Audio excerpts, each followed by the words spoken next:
does the media play a role in UAE's global identity? Well, it's time to ask a business editor from The National, Salim Essaid. Salim, thanks so much for joining us. Yeah, thank you for having me. Now, I feel like you're going to do a better job than all of us combined today. I Because you actually know where it's at. So, some of the most exciting developments, because there's so much happening now. I know you've been busy traveling. You were at Expo and you're reporting on so much that's happening. What news and highlights would you want to share with us first? What's the UAE I would say up it's to? like where the UAE has been on the global stage. It's just been really interesting to see, maybe people knew the UAE in a different way before, or like the Middle East in general about, you don't expect all these AI developments, all this technology, all this discussion. US President Trump's first trip to the region, outside of the US was to the region. So the UAE is really on the map, and it's doing so much already. Just week after week, there's so much news. And we coming. invested how much? We said, more than $1 trillion over the next 10 years. So it's going to be a lot of growth, a lot of development.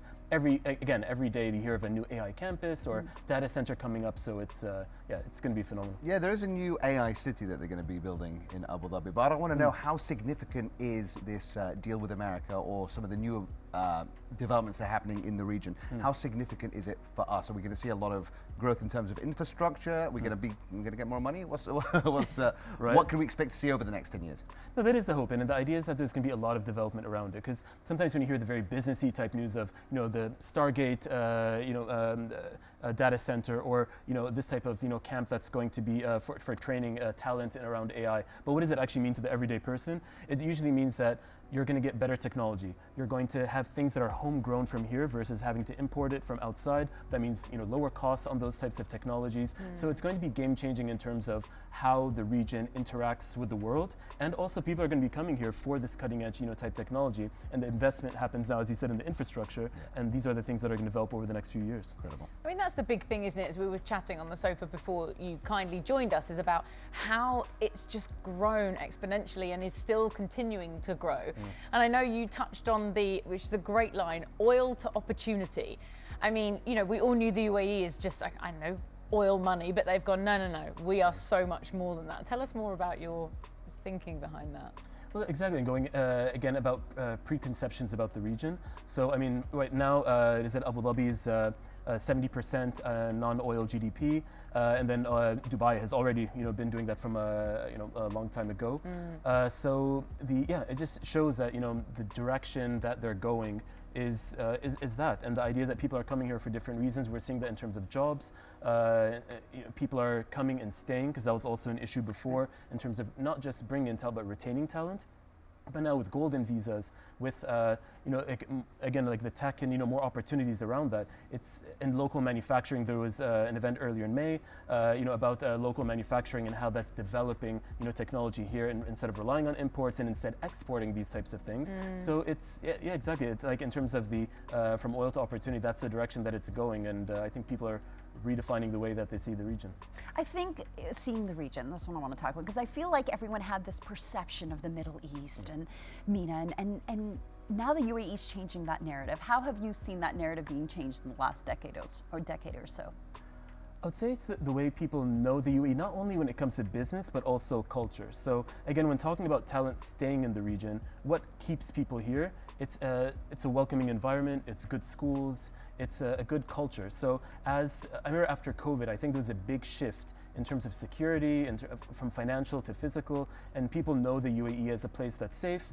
You can bring families, you can be an individual, living on your own, and everyone is welcome and has things available to them. As you mentioned, there were also theme parks, coming, to the region. So it's creating fun in addition to a place where you can raise your family, plus be a single person and enjoy so many things around you. So it's not just the business. I think opportunity allows people to come here. That you have to be able to work, right? That's your bread and butter. You have to do those things, but at the same time, it's not considered at all a hardship environment. If anything, it's a place of luxury where high net worth individuals are coming because they're seeing it as a place where they can get all that they need. Where are we seeing the industries? What industries can we expect to grow the quickest? Obviously AI, cybersecurity, these obvious ones. Are there any other ones that we should look out for? Is it media? Please tell me it's media. Yeah, definitely.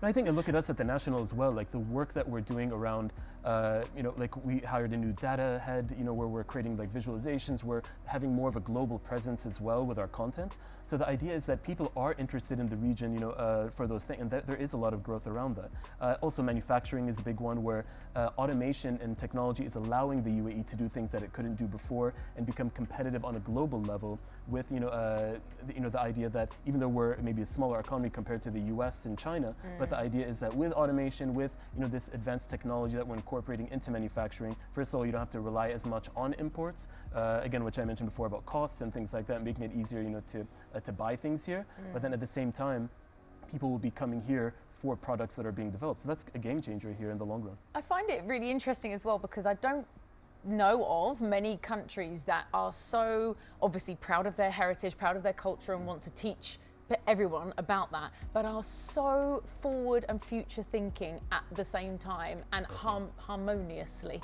It's a big word, wasn't it?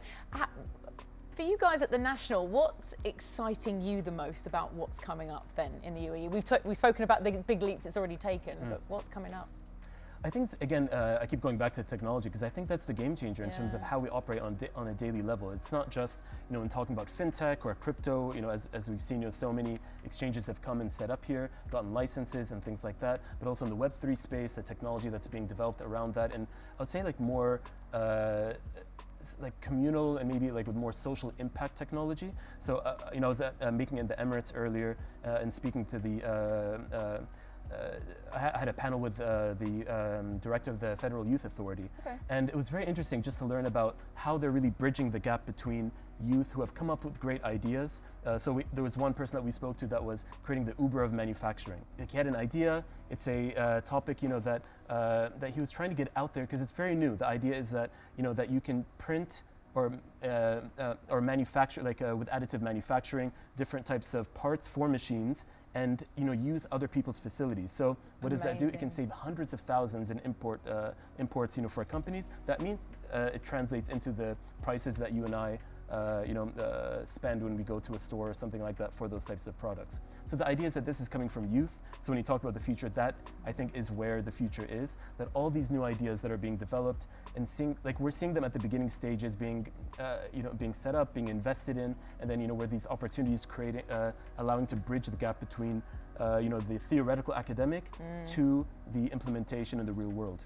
Thanks, Salim. I know you're sticking around with us for the whole show, so we'll be back to you very, very shortly. For now, though, coming up, we are going to be finding out about a unique Emirati-Japanese collaboration featured in the UAE Pavilion at Expo Osaka in Japan.